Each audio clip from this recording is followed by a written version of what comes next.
right, hour number 2, Daily Pickle Time. Michael Johnson Jr., Alex Green, Nick Federico on your afternoon drive. Thanks, everybody, for keeping us on the air. Fox Sports Radio 97.9 at Hartford and 1300 AM in New Haven. So quickly for the pickle. For me, it's the Yankees and their shuffling of positions that Aaron Boone is going to have to do on a nightly basis. You don't go out and get Luis Garcia Jr., and you don't go out and get Helio Ramos, in addition to Trent Grisham. How about this? We amplify the pickle. Trent Grisham himself is a pickle. 0 for 5 You're ringing in the my leadoff bell right now. I know, that's exactly what I'm doing here. I'm almost rage baiting you without rage baiting you. Grisham 0 for 5 and leading off. Lackadaisical, not hustling, lazy, flat out lazy. Why is Dominguez not playing? Yeah, Cashman? It's a fair argument. Why is Dominguez not out there? Is he really so bad? Is he really worse than Trent Grisham? What we saw last night? Nick, I know it's on your Nicky Nukes Twitter, which is why I brought it up to the paragraph. This is where I will defer to you here in a second because I know it's striking a chord. But really, though, Boone is in a pickle on some of these. Every manager you can say is, but Ramos can go here. What night is Rice going to go here? Where is Garcia? We've got Dominguez, Jones, with Judge and Bellinger. They come back. How many different plug-and-play guys are you going to have on this? I mean, depth, I get it. It could be, you could look at it on the flip side as the luxury of riches. But that's where I beg to differ. Boone's going to have to really strategize and see who he's going to want to plug and play and put in the lineup and the roster on a consistent basis. Nick, Trent Grisham. I'm sure he's your pickle as well. Yes, he is a major pickle. He's the entire jar of pickles. $22 million a year, might I throw in? Yes. Qualifying offer. I've said it from the beginning. After October ended last year and we got bounced, I said the qualifying offer of $22 million to Trent Grisham is and has proven to be a massive mistake from the front office of the New York Yankees. That's a lot of money to be paying to someone who's batting just above 200 with only 12 home runs and 43 ribbies on the year. It's also worth noting he was awful last season. in October. He was terrible in October last year, too. Terrible in October, and the writing was on the wall. Anybody with a pair of working eyeballs could have seen that he was overperforming in a contract year. You see this all the time across major sports, regardless of if it's baseball, basketball, hockey, anything. When a player is in a contract year, they are massively incentivized to put max effort and perform at the highest capability they can because they know they're going to be in negotiations with teams to make more money, and they're essentially playing for a contract. They're playing for a job. So that's exactly what he did last year. He batted .245 on the year, had, I think, 37 home runs, 79 RBIs. His numbers on the year, he's batting .211 with 12 homers and 43 ribbies. And he's leading off night in and night out for the Yankees and doing absolutely nothing. He goes 0 for every night. You forgot he played last night. He was that bad. I'm not even trying to sound disrespectful in the slate. He wasn't even there.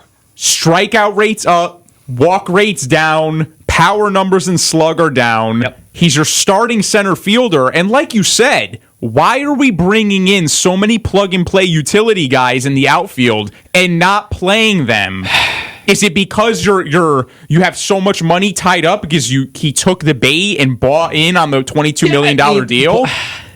You have to bench him. You have to. You do. He's not producing. You have Dominguez. Now, listen, we talked about Dominguez yesterday. I know there's problems with Dominguez, like his baseball IQ is not quite there. There's some defensive lapses in judgment, taking routes to the ball in the outfield. But he's got power. He's a switch hitter, which is very rare. He can pretty much be an offensive threat from both sides of the plate, and he's very fast on the bases.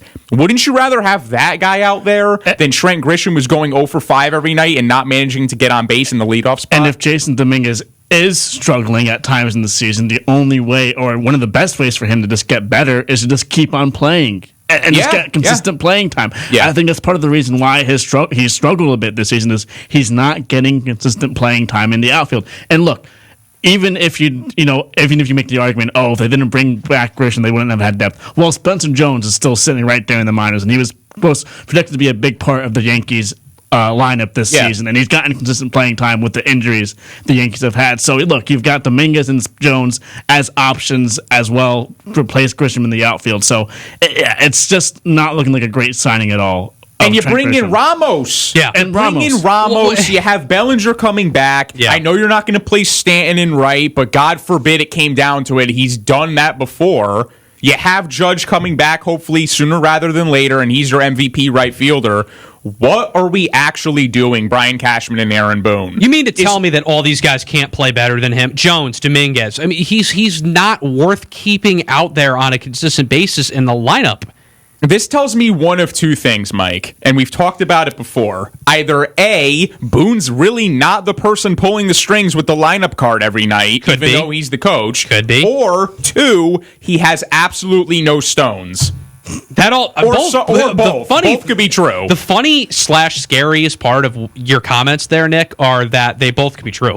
With Boone, we've seen it They before. might be. Like if Joe Girardi was managing this team and Trent Grisham pulled a Juan Soto and didn't run out to first base, you know what he would do? Immediately on the bench. Yeah, it's like Girardi gone. Like he's either cut or he's not playing for a game and he's getting ripped. Boone will be like, it's all right. He's had a rough week. He's putting together some good swings. I didn't notice anything too much. What are we doing? It's always the sugarcoat doing? approach. Stop. They did it with Volpe. They do it with every player on this roster when they don't perform. Yeah. I don't get it. And you have not won a World Series, and it is the same endless cycle for the Yankees, right? Unlike Alex with Red Sox, when he had Alex Cora, a man he shares the same first name with, won a World Series, won Yes. several since the last time. Yeah, the Yankees made an appearance. What does that get you? Nothing. Oh, we got to the World Series. How'd it go?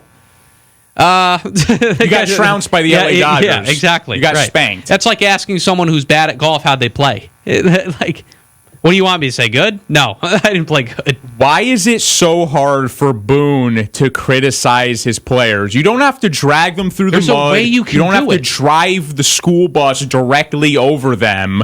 But it's okay to say it's okay for players to suck. It happens. Every team has players who suck. They go through stretches. Yeah. There are stretches of good, there's stretches of bad in baseball. It's a long damn season. You play 162 games a year in the regular season. People will have their struggles. You have to have some sort of accountability as the coach of such a large market team. The most World Series championships of any team. This is a long drought for the New York Yankees. Any way you cut it, any way you look at it. The fans are reeling with some of the coaching decisions coming from Boone or whoever's pulling the strings, whoever's the real puppet master behind closed doors.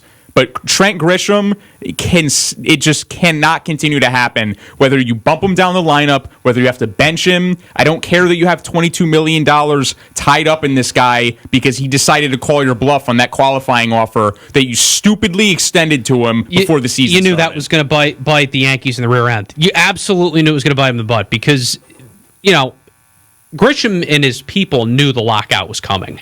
So they knew he wasn't going to get them that kind of money elsewhere. So he gets the $22 million, and then he's going to be like, okay, I'm suckered the Yankees. I'm stealing money right now, basically, from the Yankees. You want to know his stats in the last 10 games, Grisham? Go for it. 171 batting average with 6 hits, 1 home run, 2 RBIs, 4 runs scored in 10 games. Of those games, he has 4 of them where he has been at least 0 for 4. 2 of them, he's been 0 for 5. Not what you want from a leadoff guy. Yankees need a leadoff guy. What was I saying yesterday about George Lombard Jr.? Yankees have no leadoff hitter. They don't have a consistent leadoff hitter. So if Lombard Jr. can consistently play well, more consistently, you go back to DJ LeMahieu the last time the Yankees had a good leadoff hitter. Yeah. Right?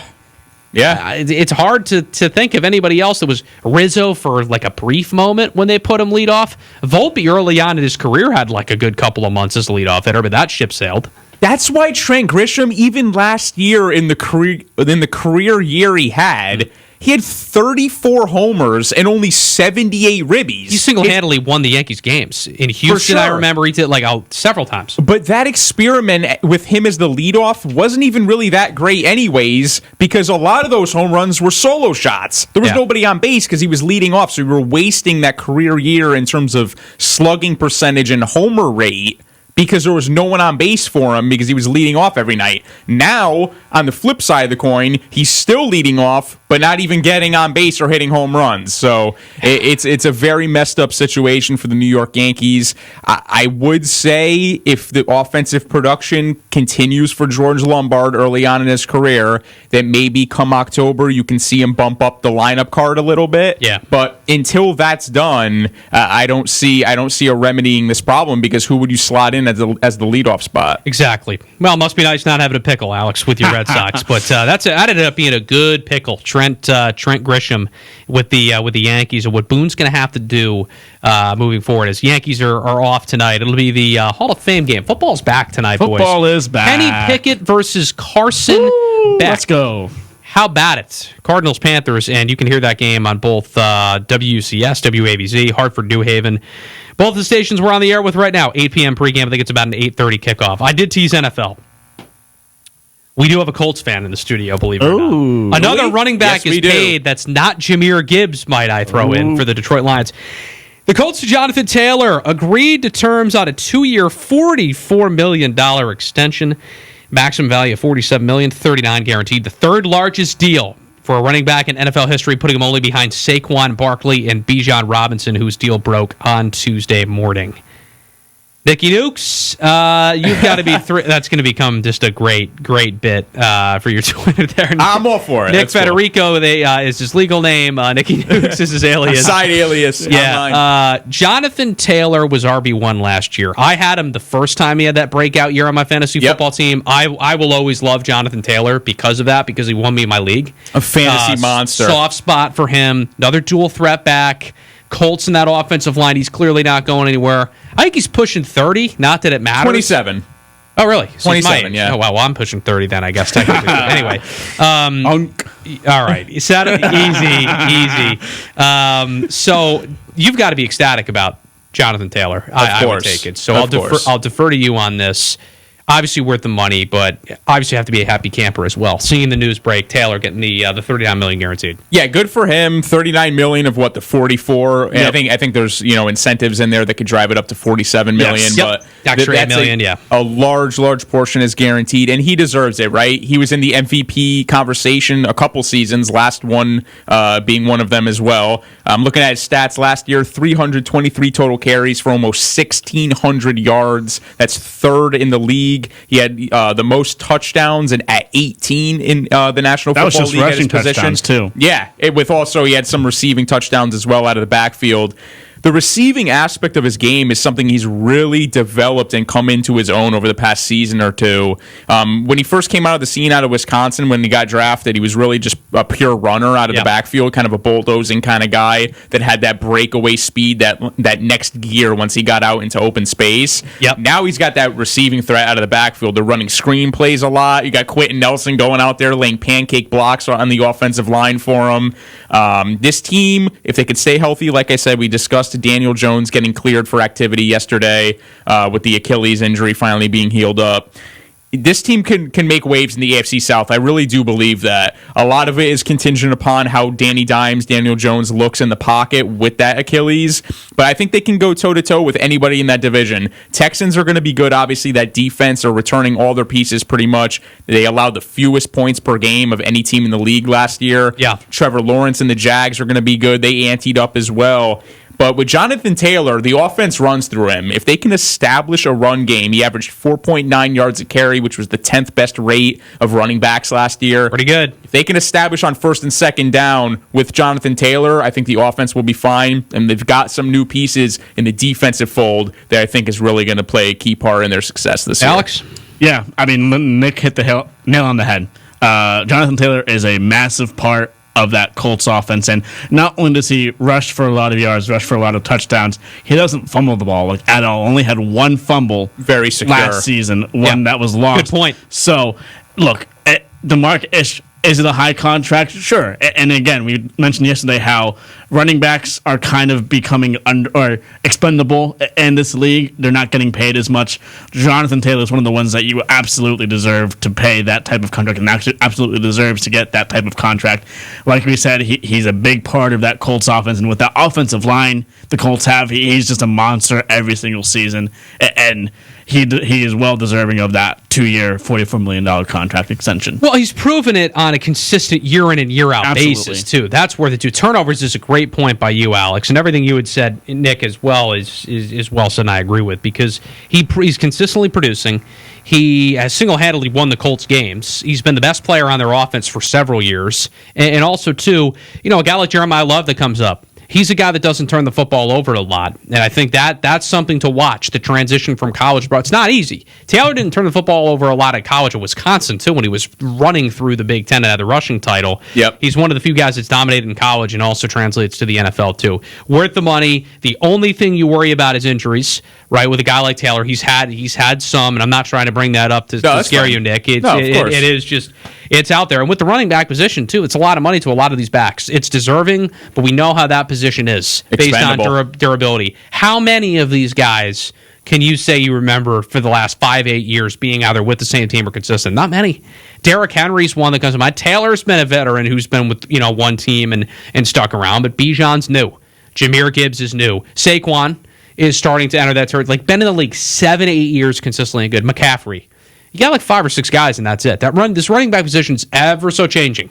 Teams need them. Teams want to draft them. It's not easy to be able to have sustained success as a running back over time. I will say with Jonathan Taylor, like you brought up the injury history or the injury concern. Yeah. Something that's really underrated about Taylor, given his size, he's 5'10", 226 pounds, so he's a pretty hefty dude. Yeah. He came onto the scene, like I said before, fresh out of Wisconsin, was more of that bowling ball, running north and south, downhill kind of runner who kind of plowed through tackles and accepted that contact. But he's really underrated in the terms of, after contact yardage. He bounces off tackles very well. He's hard to bring down. His lower half, he's got tree trunks for legs, and it's hard. Once he gets that motor going and gets into that next gear, it is hard to tackle him, whether it's, the initial tackle or if he bursts out into the open field. It is hard to bring JT down. I think he's going to be just fine. He's very shifty for his frame. He's shifty laterally inside when he's cutting in and out. I think this team's going to be, I'm really, as an Indianapolis Colts fan, I'm very happy with where we're at headed into the preseason. Yeah, have to be, too, because the AFC South is tough. It is no longer a quote-unquote weak division overall collectively among the 4 teams. The AFC South is good. I mean, they're good. You got a lot of teams. That Texans defense, like you mentioned, is dangerously good. Getting Jonathan Taylor to help bolster that is big. Now, if you're the Detroit Lions, you almost are in a pickle. If we're still carrying on Daily Pickle for just a second here, right? Yeah. Because the market is forcing your hand. Yep. Gibbs is unanimously listed as the number 1 overall fantasy football player based on projected points, well into the 300s. Dude's an absolute beast. His speed is incredible. He hit 23 miles an hour on a touchdown run last year. It's like a track star. Yeah, he's a beast. He can line up as a receiver. He's got that unique formation where he'll just stand up instead of like crouching in the backfield. You ever see him? He just stands surveying straight up. Everything. Yeah, it's like, all right, he's tall too. He's a big running back, kind of like Derrick Henry, bruiser back level. Detroit better pay him. You have no choice. I know it's going to be a lot of money. You can't let this dude walk. You have to pay him, and don't let it go too long. I know he's on a rookie deal, but he may want to get out. Remember what I said yesterday, though, when we were talking about the Bijan Robinson deal, that massive money contract he just earned. I said to you guys, I think that when that extension is floated and given to Gibbs, whether it's from he gets extended with Detroit, or God forbid they let him walk and he slips through his fingers or through their fingers and finds himself on another team, he will break that number. Yes. Because the numbers, I'm telling you, if he can stay healthy, the numbers that he's about to put up this season with Detroit are going to be astronomical. That tandem with David Montgomery, he was still putting up crazy numbers, and now Montgomery's gone. Mm-hmm. He's not going to be, getting touches taken away from him or carries taken away. He is the lead back, and it's not close. It's not close. Those are the dangerous running backs. Another dual threat guy. Yeah. He's going to post some crazy numbers. Touchdowns are going to be up. Yep. Receptions out of the backfield are going to be up. He's going to be a monster in fantasy, like you said. I expect him to earn some serious money when that contract comes his way. Better pay him. Not if, but when. Better be the mindset of the Detroit Lions right now. But Jonathan Taylor gets inked to a nice new deal. It's kind of that month, August, right? Guys are getting signed and ready for the NFL season.